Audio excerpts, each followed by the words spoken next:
Good evening guys! Magluluto po ako ng isang klaseng adobo. May mantika na po ang ating pan. So ilalagay ko na po ang hita ng manok. So gamitin ko po ito guys, hita po ng manok.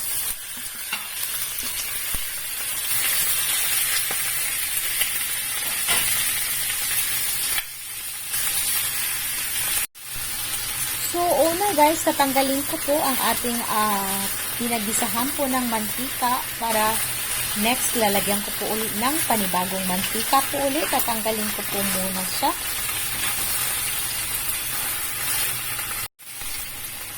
So ayan, panibagong mantika po ulit. Then dito ko na po ilagay ang ating bawang. Okay. Medyo malaki po ang ating bawang. So, dinikdik ko na lang po. Hindi ko na po ini-slice.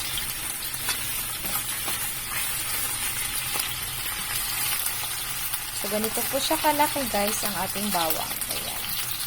Hindi ko na po ini-slice.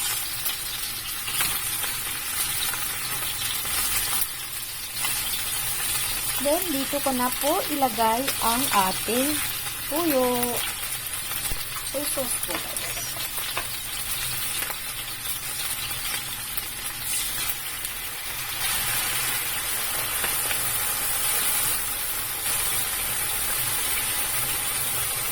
Then suka.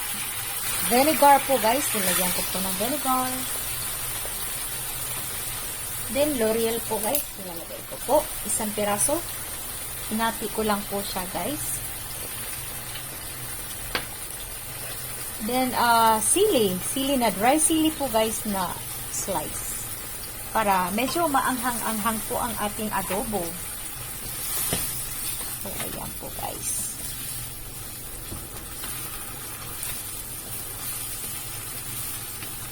Then, lalagyan ko po siya guys ng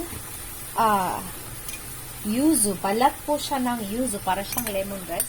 Pero hindi po siya guys. Isang balat po na yuzu guys na may honey. Okay. Instead of sugar, ang nilagay ko po guys yung balat na yuzu na may honey po. So ang ating tamis po nito is honey. So mamaya po lalagyan ko po siya ng konting tamis pa po. Mirin sauce naman po. Pero takpan po muna natin ito habang pinapalambot po natin. Okay. So, bale, medium heat lang po ang ating apoy para po hindi masunog. Hinaan lang po natin ng konti. So, ayan, brown na siya, guys. Tanggalin ko na yung dahon, guys, na L'Oreal. L'Oreal po na dahon. Tatanggalin ko po kasi ayaw po masyadong amoy ng L'Oreal. Kaya tinanggal ko po, intayin ko na lang na mawala yung sabaw. Intayin po nating mawala pong sabaw kunti at lumambot po ang ating chicken legs. Ayan, brown na po siya guys. Takpan po natin ulit. Okay, tikman na po natin ang ating adobo para kung okay na po yung lasa niya guys. Last, ilalagay ko po yung mirin sauce. Yung mirin sauce po, guys, medyo matamis po yun, konti.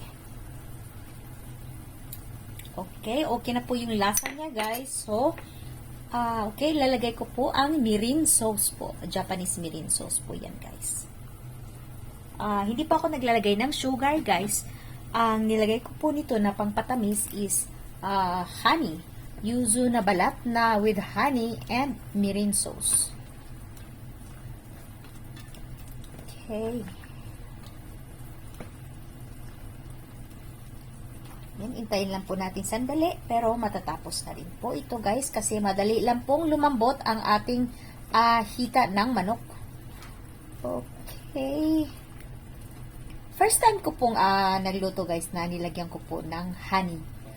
Yung yuzu po guys na may honey. So, naisip ko lang po na lagyan ko po ng honey. Para medyo manamis-tamis po guys.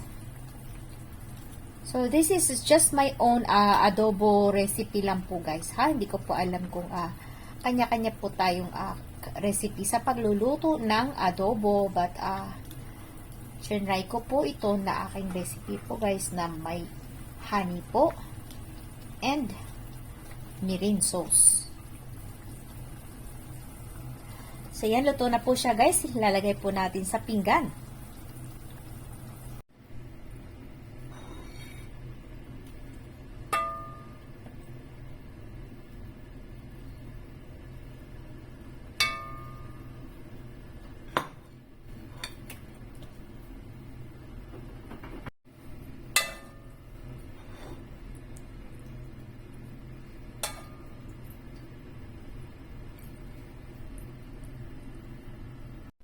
So, ayan na po guys ang aking adobo.